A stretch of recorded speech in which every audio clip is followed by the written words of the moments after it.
queridos, hoje eu quero falar com vocês sobre o que o Lewis fala sobre a Trindade. Bem, é muito simples.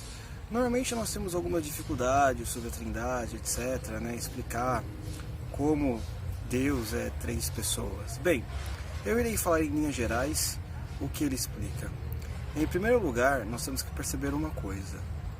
Jesus, ele é Deus, assim como o Espírito Santo. Jesus, sendo Deus, ele não é simplesmente um sujeito legal, gente boa, um mestre sábio. Até porque nós temos muitos mestres sábios, muitas pessoas legais, certo? Ou ele é Deus, ou ele é um lunático. E como ele explica? Ele explica a partir de um versículo de Hebreus, que fala que Jesus ele foi gerado, certo? Ele foi gerado e não criado. Em primeiro lugar, nós temos que perceber o seguinte: existe uma diferença entre geração e criação. Quando você é gerado, você é da mesma espécie. Quando você é criado, você é de uma outra espécie. Por exemplo, um homem ele gera um outro homem, certo? Tem um filho seu, nasceu, ele é da sua mesma espécie. Um castor gera castorzinhos. Um passarinho gera passarinho, certo? Agora, quando Deus cria o homem, ele cria um ser de uma outra espécie, porque Deus, ele gerou o próprio Deus, certo? Por isso que Jesus é da mesma espécie divina, correto? Ao mesmo tempo, quando o passarinho ele cria algo, ele cria, não sei, um ninho, por exemplo, um ninho de uma outra espécie. Um homem cria uma cama e por aí vai, certo? No entanto, quando eu falo assim, parece que Jesus ele veio depois de Deus. E não é assim que funciona. Nossas palavras, muitas vezes, elas não conseguem captar toda a realidade. Mas eu vou tentar explicar melhor. Imagina, por exemplo, quando você acende um fogo. Assim, quando você acende o fogo, também vem o próprio calor. Eu sei que o exemplo ele é imperfeito, até porque nós temos que acender o fogo primeiro. Mas imagine que certas coisas, elas, a partir do momento que elas nascem, elas já nascem com a sua causa e o seu efeito, correto? Então, a gente pode perceber que, de certa forma, o pai e o filho existiam desde toda a eternidade. Nenhum deles foram criados, eles já estavam lá. Porque se Deus é amor, certo? O amor, ele corresponde a duas pessoas. Você precisa amar alguém. Tudo bem? É a partir disso que o Lewis ele explica essa ideia de trindade, né? Deus é amor, né? O amor não é Deus, né? Às vezes nós chamamos de amor qualquer sentimento banal nosso que acontece em qualquer razão, qualquer circunstância. E não funciona assim, não é desse jeito, certo?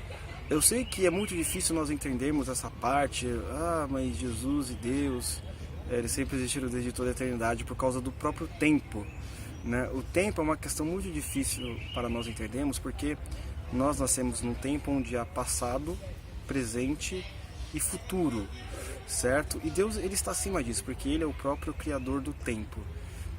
Você imagina a seguinte coisa. Imagine que eu sou um escritor, esse é o exemplo que o Lewis ele vai dar, e eu vou escrever sobre a história de uma personagem fictícia, Karine. A Karine, ela... por exemplo, vou escrever essa história. A Karine, ela estava saindo do trabalho e bateu a porta, correto? Aí eu vou lá no papel e chego a escrever: a Karine saiu do trabalho.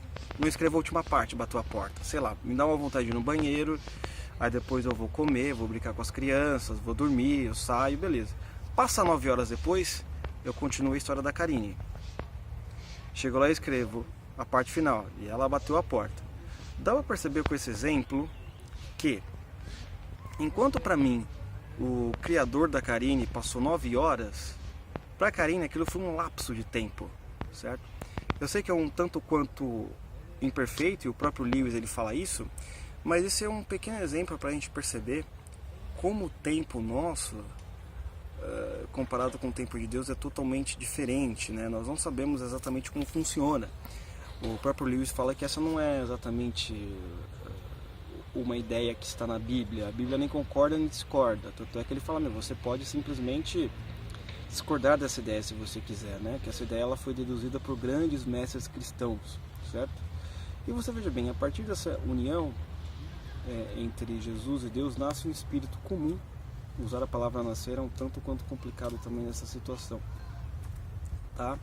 Mas vamos dizer que se você, por exemplo, está na sua igreja, no seu trabalho, você sabe que naquele local tem um espírito comum, uma maneira específica como as pessoas elas conversam, como elas falam, certo? Que nasce da comunhão daquelas pessoas.